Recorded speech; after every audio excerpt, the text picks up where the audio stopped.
नमस्कार, स्वागत है आपका पीताम्बरा परिवार में। बहुत सारे लोग ये प्रश्न पूछ रहे हैं कि क्या ग्रहण काल में ऐसी कोई साधना नहीं है जिसको करने से हम जो हैं किसी इच्छा की पूर्ति कर सकें और मंत्र जब भी कम हो और उनकी जो है कामना की पूर्ति भी वो शीघ्रता के साथ कर दे, जिसमें हवन इत्यादि कर्म ना करना पड़े और वो लोग आसानी से कर पाएँ।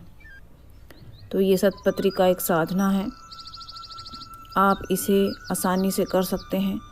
मंत्र बहुत छोटा सा है, केवल आपने ग्रहण काल में 21 माला ही जप इसमें करना है। इस साधना से कई बार तो देवी प्रसन्न होकर के दर्शन देती हैं, साक्षात नहीं लेकिन गणिका के रूप में दर्शन देती हैं, या उनकी जो गणिकाएँ रहती हैं वो आपकी इच्छा पूर्ति के लिए ज़रूर आती हैं। लेकिन मजबूत दिल वाले साधकों को ही ये साधना करनी चाहिए, क्योंकि साधना का समय स्थान सुरक्षित नहीं है। क्योंकि ये साधना जो आप करेंगे इसमें धैर्य रखना अनिवार्य है और निश्चित ही किसी एक इच्छा को लेकर के ही आपको ये साधना करनी चाहिए। इच्छा केवल एक होनी चाहिए, देवी केवल एक ही इच्छा की पूर्ति करती है और इस साधना में मात्र 21 माला आपको करनी है। पहले जान लेते हैं कि इस साधना में आपको कौन कौन सी सामग्री का उपयोग करना है। इसमें आपको रक्त कमल पुष्प चाहिए, कमलगट्टे की माला या लाल चंदन की माला, आपके वस्त्र लाल होने चाहिए, आसन आपका लाल होना चाहिए और लाल मिठाई का ही इसमें भोग लगता है।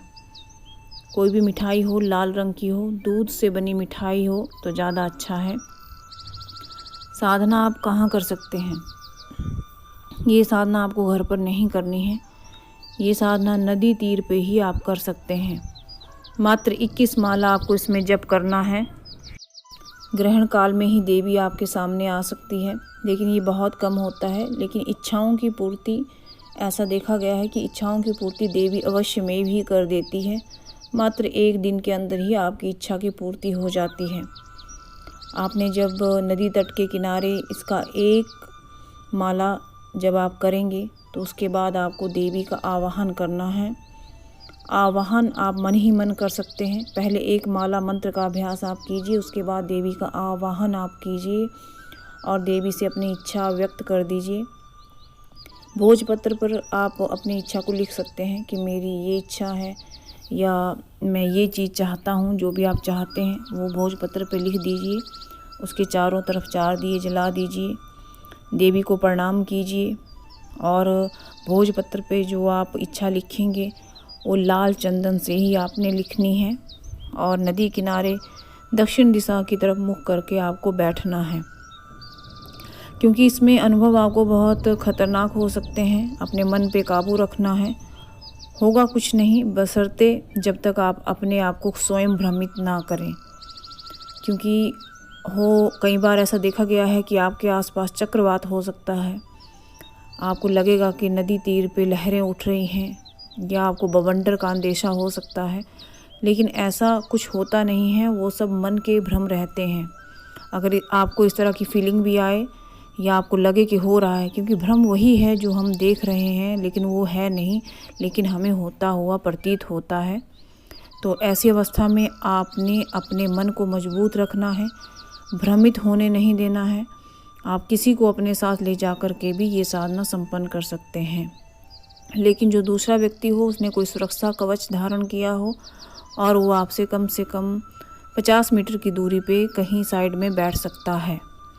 उसके बाद आपने जो भी आपकी इच्छा, ऐसी कोई इच्छा है जो पूरी ही नहीं हो रही है या आप उसको पूरी करने के लिए तत्पर हैं, केवल वही इच्छा इस पे लिखें और डेफिनेटली वो चीज़ आपकी पूरी होगी। और साधक के वस्त्र लाल रहें, आसन भी आपका ऊनी लाल रहे।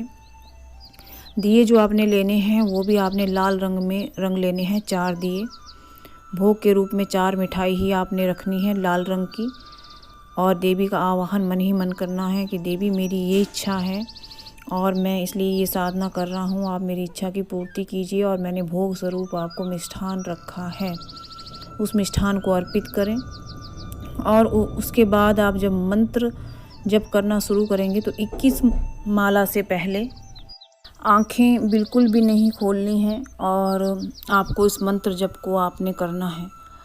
आपको जो भी अनुभव हों उन्हें आप गुप्त रख सकते हैं। जो दूसरे व्यक्ति आपके साथ जाएंगे उनका सुरक्षा कवच होना ज़रूरी है, क्योंकि वो भय से मूर्छित भी हो सकते हैं और वो आपकी साधना में आपकी हेल्प कर सकें।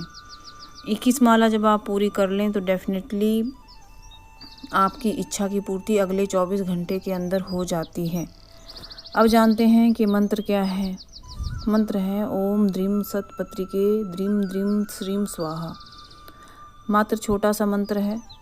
कमल पुष्प इसमें अनिवार्य हैं, वो भी लाल रंग के कमल पुष्प होने चाहिए। दूध से बनी मिठाई रहे तो बहुत ही अच्छा है और यक्षिणी प्रसन्न होकर आपको कोई भी निधि प्रदान कर सकती है या कोई भी इच्छा जो आपकी है वो आपको प्रदान कर सकती है। साधना के दौरान आपने बिल्कुल मौन रहना है। जो जप है वो आपने उपांशु जप करना है। ध्यान रखें, अपनी सुरक्षा का विशेषतः इसमें आप ध्यान रखें। ये केवल ग्रहण काल में की जाने वाली ही साधना है। अगर आपको यह वीडियो अच्छा लगे तो लाइक और शेयर कीजिए। धन्यवाद।